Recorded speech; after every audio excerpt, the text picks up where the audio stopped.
Freak shows were much more famous 100 years ago than they are today. In fact, they're now banned. They were once a staple at state fairs, carnivals, and circus sideshows. Curtains were tightly drawn around tents promising a three-headed boy or alligator girl. Curious audiences wondered what was inside and often handed over money for a quick peek. More often than not, they left dissatisfied, as most of these spectacles were nothing more than a flashy tale. Most, but not all. So join us as we look at 15 strangest circus freaks you won't believe existed. Number 15. Alzoria Lewis and Johanna Dickens. Alzoria and Johanna weren't related, but the sideshow world made them sisters. Alzoria was born in Brooklyn in 1912 with shortened limbs, 6 fingers on each hand, and uneven toes, a condition promoters used to call her Turtle Girl or Walrus Girl.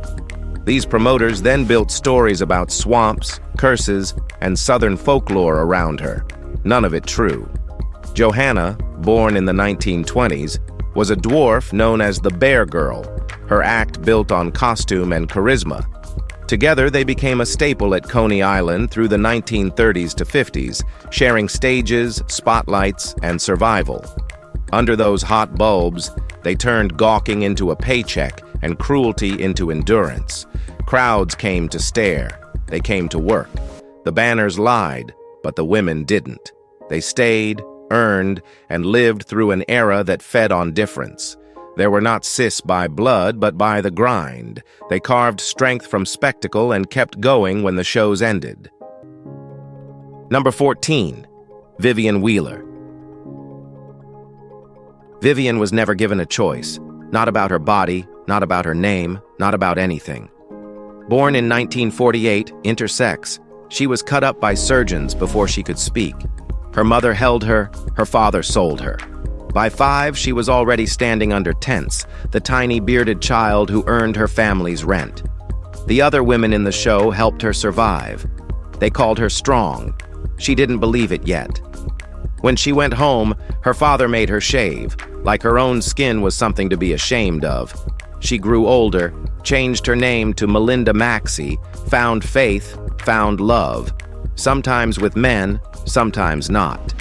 Had a son she couldn't keep, and decades later, found him again on Maury. Now retired, beard still her own, she's not chasing fame, she's chasing peace. Vivian doesn't fit anyone's story but her own, and that is enough. Number 13. The Minnesota Woolly Girl. Back in 1887, a little girl arrived in Minneapolis with hair so soft and golden it shimmered like fur. People later called her the Minnesota Woolly Girl. Her parents weren't rich, just practical.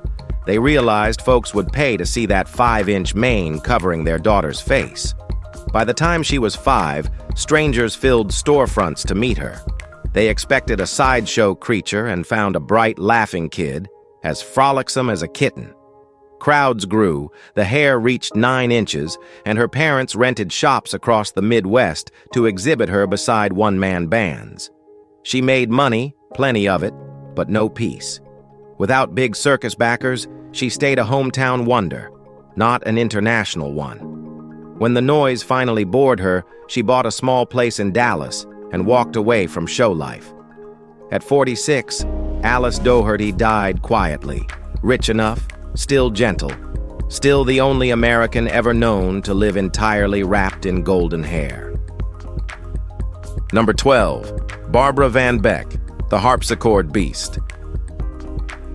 Germany's traveling fairs once featured a girl wrapped head to toe in hair, Barbara Ursularin, later called Van Beck.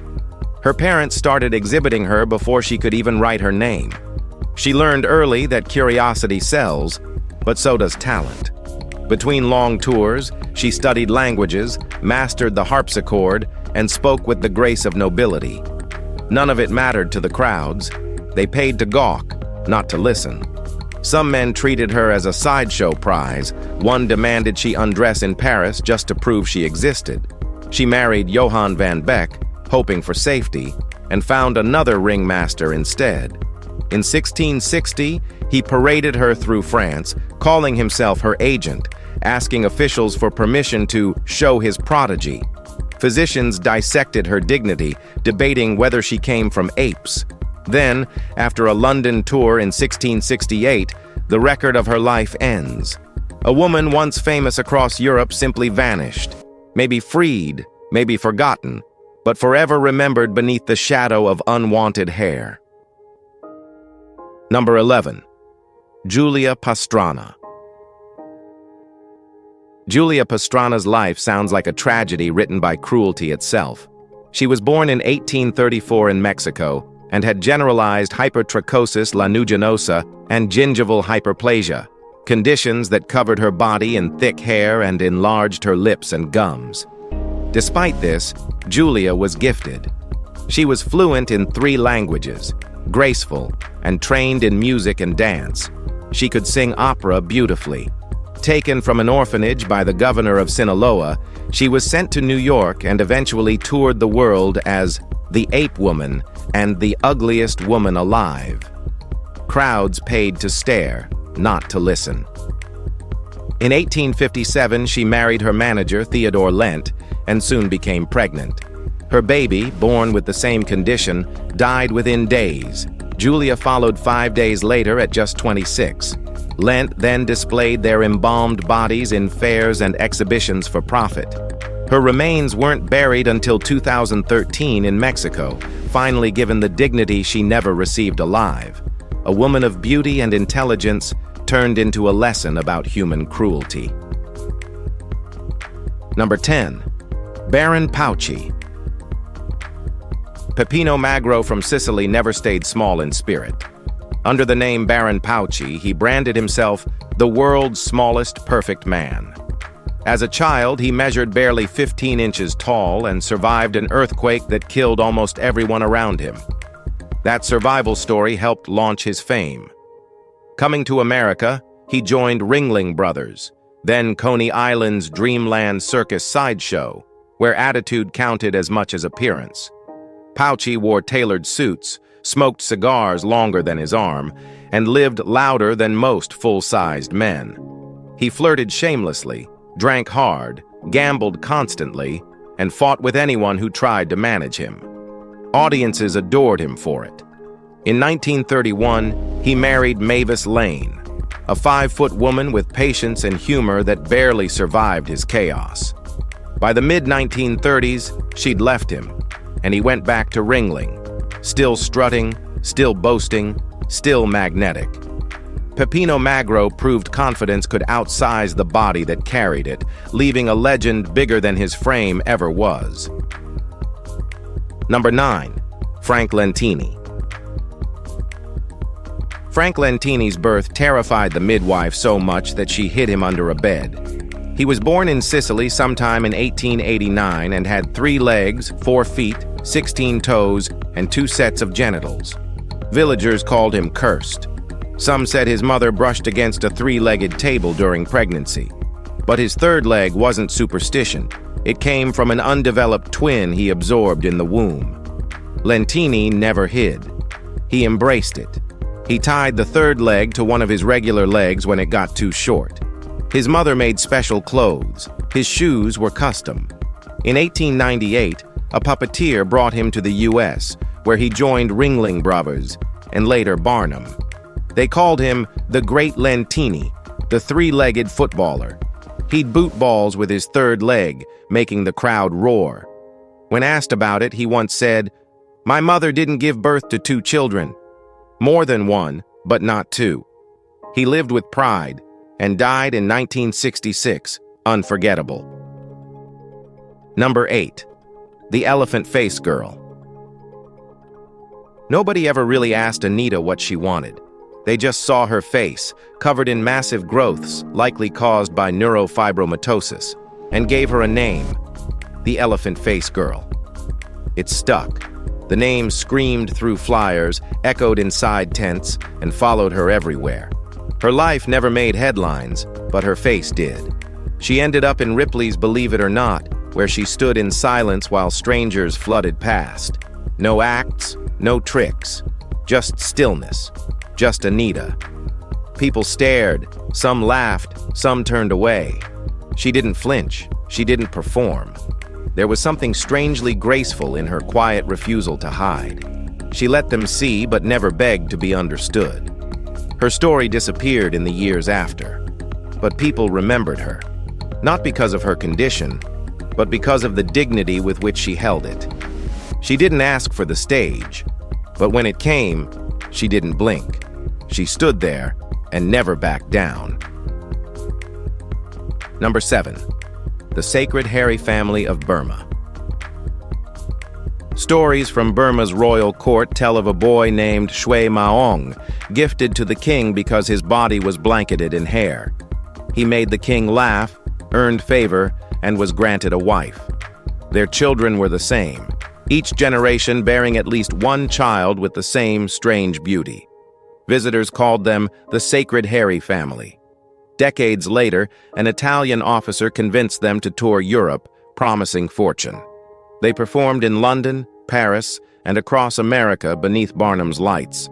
Crowds lined up to touch them, believing good luck would pass through their fur. It didn't. War back home erased their palace, their records, and eventually their names. The last trace ends sometime after 1885, when they vanished from the papers that once adored them. No graves or return voyage, just a legend of a family who carried a genetic quirk through 3 generations, worshipped, sold, and finally swallowed by the silence that follows spectacle. Number 6.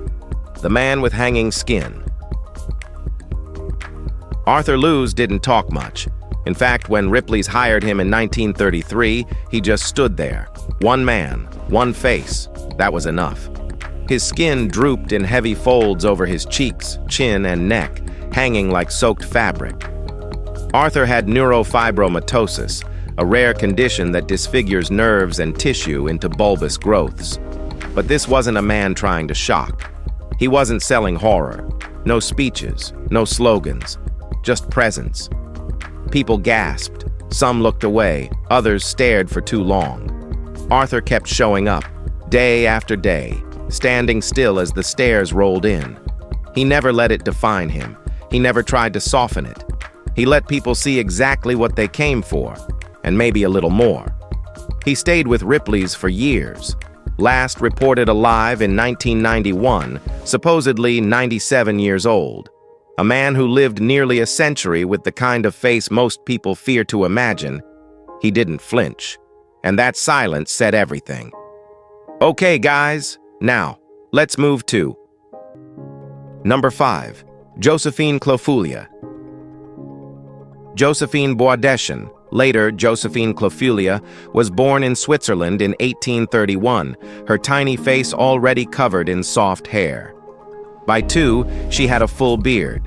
Her parents sent her to boarding school, hoping to shield her, but her beard only grew thicker, and so did curiosity. Exhibiting herself under her father's care, she soon met Fortune Clofulia, a bearded performer, and married him. Their first child died in infancy, but their second, a son, was born with the same luxuriant hair and toured with her later. Under P.T. Barnum, Josephine became world famous, performing as the Bearded Lady of Geneva. Her fame brought scandal when critics accused her of being a disguised man. A court case followed, but 3 doctors publicly confirmed her womanhood. Josephine's later years faded from record, but her legacy stayed. A woman who balanced motherhood, celebrity, and mockery, turning what others mocked into a livelihood. Her beard made her famous, but her dignity kept her name alive long after applause stopped. Number 4. Hop the Frog Boy. Samuel was born with bones like chalk. Osteogenesis imperfecta meant constant breaks, twisted limbs, and permanent pain.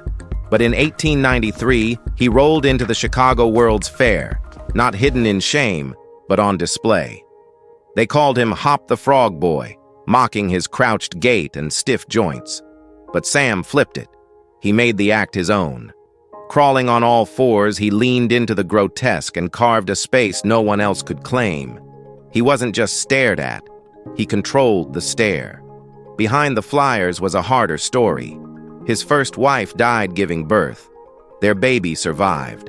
He later married another performer, a little person nicknamed the Connecticut Midget. Together, they toured the country as the world's strangest couple. Headlines sold the oddity. What audiences got was something else: grit, humor, and love.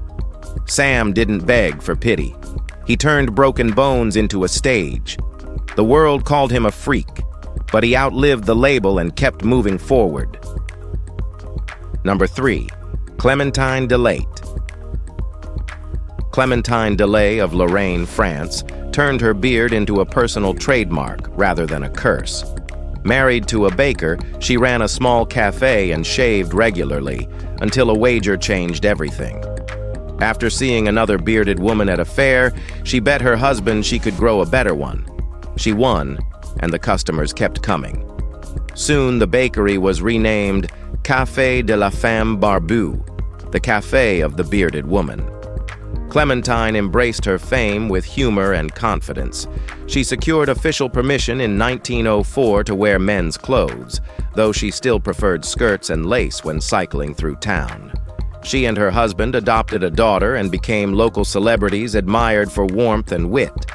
Unable to write, she dictated her memoirs, insisting her gravestone read, "Here lies Clementine Delate, the bearded lady."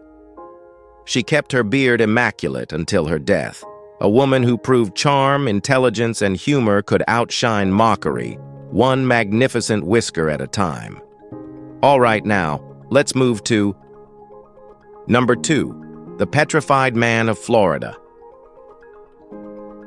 After the war, Omar Buckner wasn't out chasing myths. He was just doing his job, digging phosphate in Mulberry, Florida. Then he hit something nobody could explain. A 12-foot petrified human. Not bone, not fragments. An entire body, stiff as stone. Lying next to it were 2 dugout canoes, old and rotting. Buckner thought he'd unearthed something ancient. His employers didn't. They shut it down fast, fearing delays, headlines, and lawsuits. Buckner asked to keep it. Surprisingly, they said yes. He took the thing home on a flatbed trailer. It later made its way into an Ohio museum and eventually landed in Ripley's Believe It or Not in Orlando. Scientists called it fake, no hesitation. But Buckner never gave in. He never got rich, never sought fame. He simply wanted people to look and wonder. To him, it was real. And maybe that's the strangest thing, the way mystery dies faster than truth when money's on the line. Number 1. Mabel Stark. Mabel Stark wasn't built for fear. Barely 5 feet tall, she ruled the tiger cage like a queen behind steel bars. In the 1920s, she was Ringling Brothers' top animal trainer, the first woman to make it big handling big cats. Tigers shredded her more than once. In 1928, 2 attacked, leaving 378 stitches in her body. In 1950, another mauled her arm, saved by 175 stitches and a stubborn will. Each time she healed, limped back, and faced them again. Audiences cheered, management cashed in. Mabel kept her act alive for 57 years, pushing through scars, pain, and heartbreak. When Jungleland, her last job, let her go, she was past 70 and refused to fade politely. That same year, 1968, she took her own life, deciding her final act herself. Mabel Stark didn't tame beasts. She met them eye to eye until one of them blinked. History remembers her scars, but she'd call them proof that she never stepped back. If you've enjoyed this video, be sure to like, share, and subscribe.